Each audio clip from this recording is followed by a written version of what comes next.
International Day of Friendship, Tony. Who's your best friend? I'm Tony Kornheiser, a man who's co-hosted this show with me for years. Pablo Torre. What do you think? What do you think? What? Pablo Torre.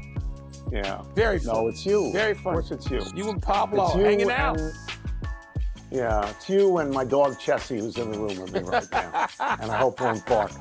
Welcome to PTI, boys and girls. In today's episode, baseball's trade deadline approaches. A professional golfer pulls out an 18-inch putter. And Dan Graziano joins us for 5 good minutes. But we begin today with the National League Central showdown between your Cubs, Wilbon, and the Brewers. The teams had been even atop the division entering this series, but the Brewers easily took the first 2 games, twisting Wilbon into a pretzel. This afternoon, the Cubs finally delivered some relief, winning the 3rd game. Wilbon, how important was it for the Cubs to stave off a sweep? Huge, Tony, and not for the standings.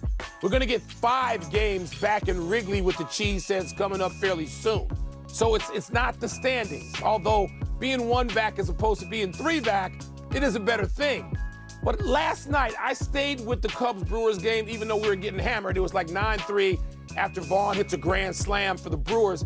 And I stayed with the game, and I told a dear friend who is a lunatic like me over the Cubs, she says, why are you staying with this? And I said, because I want to see what kind of fight they've got. I want to see if the Cubs want to fight the Brewers like a true rival. And so tomorrow they come out with the right attitude, and they did. Shota Imanaga was not great. He's been better, but he got them through those early innings, Tony, and the Cubs built the lead, and this was necessary to fight them. The Brewers are the best team probably in baseball. Yes, better than the Dodgers right now, but I think the Cubs know they can hang with them, but you got to fight them. This fight's going to go right through the end of September, so today was huge in that regard. Yeah, I don't have the passion you have, but I agree with you that it was important for the Cubs to win this game. I mean, the Cubs got thumped in the first 2 games. The scores are 8-4 and 9-3. That's a 10-run differential in 2 games. And the teams were going in opposite directions. Prior to today, I believe the Cubs had lost 6 out of 9. And prior to today, Milwaukee had won 8 out of 11. If you go back to May 25th, Milwaukee was 39-15 in that stretch of time, Best team which in is a fabulous record. Yeah. The best in baseball for that period of time. And the Cubs, we need to say this, the Cubs are having a great season, but Milwaukee was running them down and running them over. And there's an irony here, as you're well aware of, the Craig Counsell had left Milwaukee to manage the Cubs. And Milwaukee had picked up a couple of really good people in the last couple of months.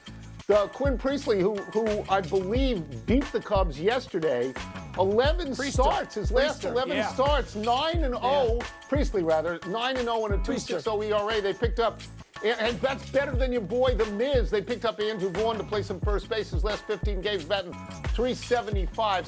So everything tracks well for Milwaukee. That's why it's so important for the Cubs to stay above water with this and win this game. Yeah, I agree. Day of relief for me. Meanwhile, baseball's trade deadline is about 24 hours away, and we've already got a little bit to discuss. The Angels landed pitchers Luis Garcia and Andrew Chafin from your Nationals, a sign that the Angels think they're going for it.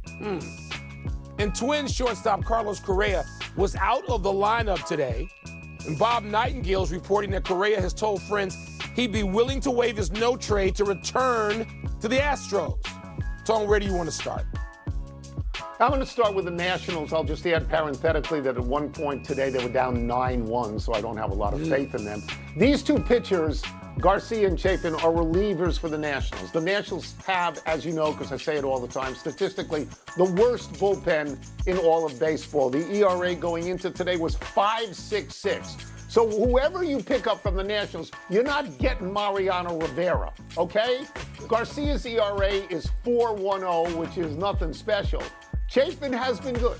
In the 20 innings that he's pitched, his ERA is 2.70. But the point for me is that the Nationals bullpen is terrible. There ought to be like hazard tape around it. Whoever he gets, I'm going to help you. If in fact the Angels, by doing this or going for it, you would say to them, well, why didn't you pick up relievers from a better bullpen? My belief, Mike, is that Mike Trout's not getting to the playoffs unless the Angels trade him. They trade him this year to a team that's going to the playoffs. Yeah. The Correa thing would have been very interesting 5 years ago when Correa was great. He is not great today.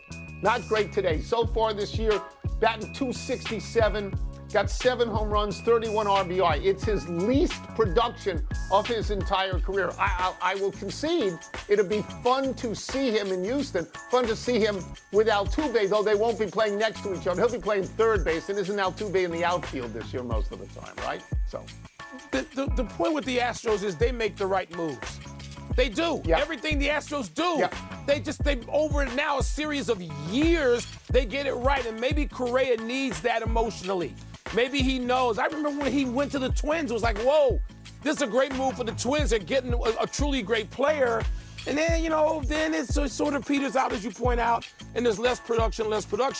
Going back to the Astros could be a brilliant stroke. Could be. These other moves so far are around the fringes. The big guns are still out there waiting to be dealt, and I guess we're going to come down to the 11th hour right here in the desert. We're waiting for a team that could basically just say could cave and go all prospects and get rid of big-time front-line players. The Diamondbacks could do that. It has not happened as of this moment, but it could. So there's a lot more to talk about coming, we would think. Tyler Rogers is a very good reliever. He just went to the Mets from the Giants, and that is a pretty big move for the Mets. I mean, everybody needs a 1.80 ERA. That is a good move for the Mets. Yeah. We turn to golf now, and one of the more unusual visuals you'll ever see. It is Canadian club pro Philippe Garapé showing off his new putter. That putter is only 18 inches long. It's legal, and it's weird looking to see Garapé bend over like this. But as you see, Mike, the putt goes in. Yesterday, Garapé shot 71 in the PGA Championship of Canada. So, Wilbon, does this short putter deserve shade or praise? Shade.